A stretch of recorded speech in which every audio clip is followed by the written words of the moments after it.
Former aide and close friend of ex-Detroit Mayor Kwame Kilpatrick is apparently turning foe in court tonight.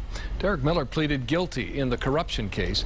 He admitted taking a bribe and lying on his income tax return. As part of the deal, Miller is looking for a break on his sentence. He's expected to cooperate with the feds and testify against Kilpatrick. Derek Miller's guilty plea is a coup for the government in their efforts to convict the former mayor. Legal experts say having former Kilpatrick insider cooperate with the prosecution could be a blow in the defense of Kwame Kilpatrick and his co-defendants. Action News investigator Heather Catallo joins us now with the latest. Heather?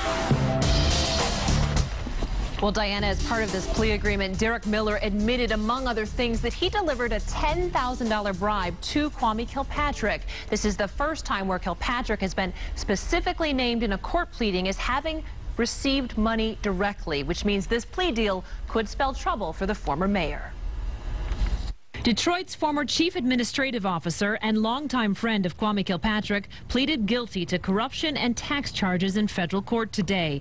As part of his plea deal, 41-year-old Derek Miller agreed to cooperate in the federal government's continuing investigation into public corruption in Detroit. That means the man who once helped Kilpatrick run the city could be testifying against him next year. This is an important step. You've got someone from inside the office rather than people on the outside saying, here's what I understood.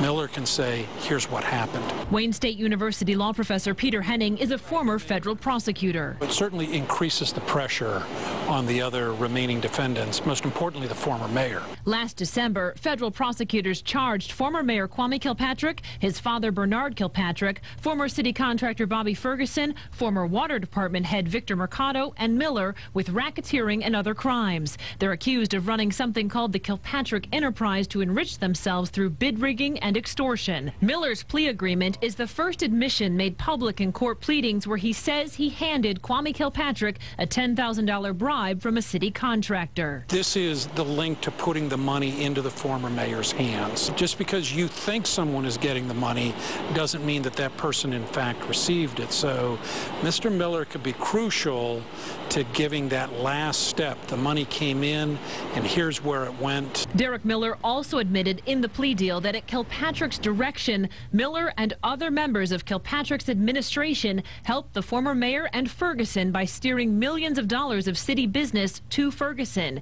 Henning says as an insider, Miller can provide crucial details to prove the RICO enterprise. He provides the context for how the alleged enterprise operated, and that's what the government has to prove, and that's often a significant hurdle, that it's not a series of isolated crimes, but in fact there was a common theme to it, which was essentially a type of extortion and bribery.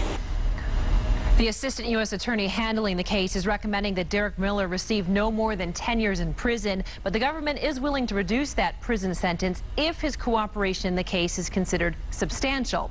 He likely won't be sentenced until after the trial next September.